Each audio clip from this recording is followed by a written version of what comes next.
But you also spend a significant amount of time kind of unpacking what you call the scientific character of sacred theology. I don't think those things are necessarily opposed, certainly not.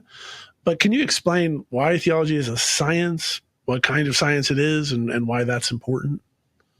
So yes, when we say that theology is a science, we mean that not in the sense of it's an experimental discipline that has a laboratory in the sense of the natural sciences, but the scientificity, the scientific nature of sacred theology bespeaks the fact that it is certain knowledge built upon first principles.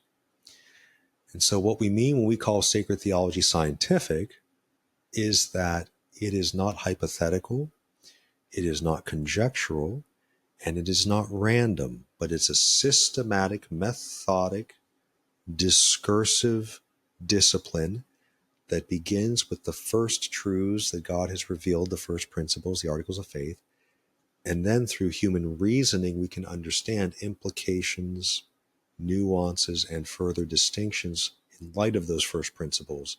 So through the first principles of faith, the articles of faith, we can arrive at derivative truths or implied truths in light of them.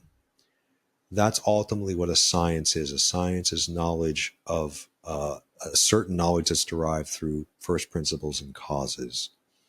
And God has revealed to us the first principles of faith, the supernatural first principles, the articles of faith, and the human mind, therefore, scientifically can reason from those to other conclusions that are virtually contained in those first principles.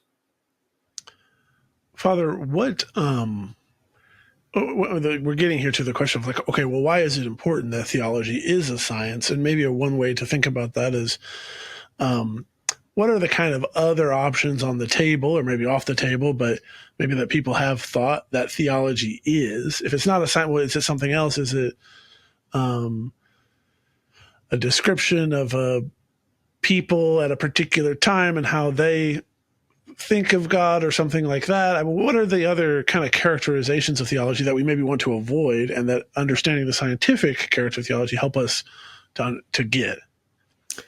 So the scientific essence of sacred theology is valuable and doesn't exclude other types of discourse or reflection upon God, but it has to be foundational because science is the discipline of truth and certitude. So I'd say the first thing that most people would, theology as an art. Theology does have artistic implications and expressions.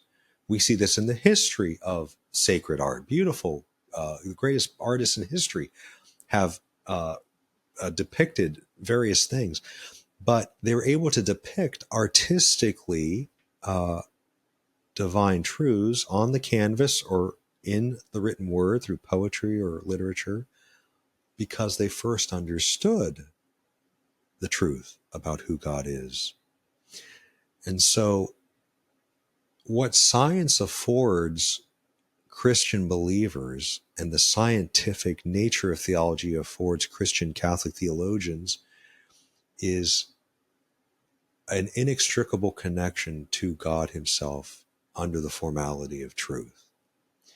We will never get, there's no risk if theology is a science, which it is, there's no risk of theology becoming, deforming into errors about God, or we all of a sudden we started with theology, studying God. Next thing you know, we're studying, imaginary, fictive people or persons or events. Theology's scientific nature is always ordered to the truth. It's rigorous insofar as it always and only proceeds in light of first principles. And it's inextricably connected to, ordered to God. So the scientific nature of sacred theology will prevent it from ever forgetting who its subject matter is, God, and who its end is, God, and what its purpose is, salvation. Because art, if theology is first art, not secondarily art, then it becomes what I as an artist am thinking. But if theology is a science first, I learn, think God's thoughts after him. And then I, through my artistic talent, depict God's thoughts as I think them after him on the canvas or on the written page. So I would say those are some of the things that come to my mind initially. Yeah, I'm reminded of actually of the Gnostics and Saint Irenaeus, right? How the kind of the first few books of Saint Irenaeus Against Heresy is kind of rehashing these Gnostic stories, narratives, and there's a sense in which they're meandering, they're fables, there's these sort of appendages and digressions, um, and in a sense in which it seems to often kind of lose its own plot.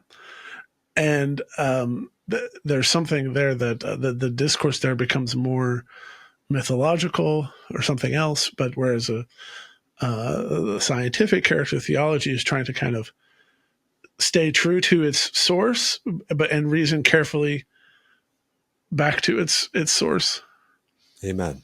Yeah, it never loses its God origin. Science is like the handcuff, the wonderful, comforting handcuff that makes us never leave God.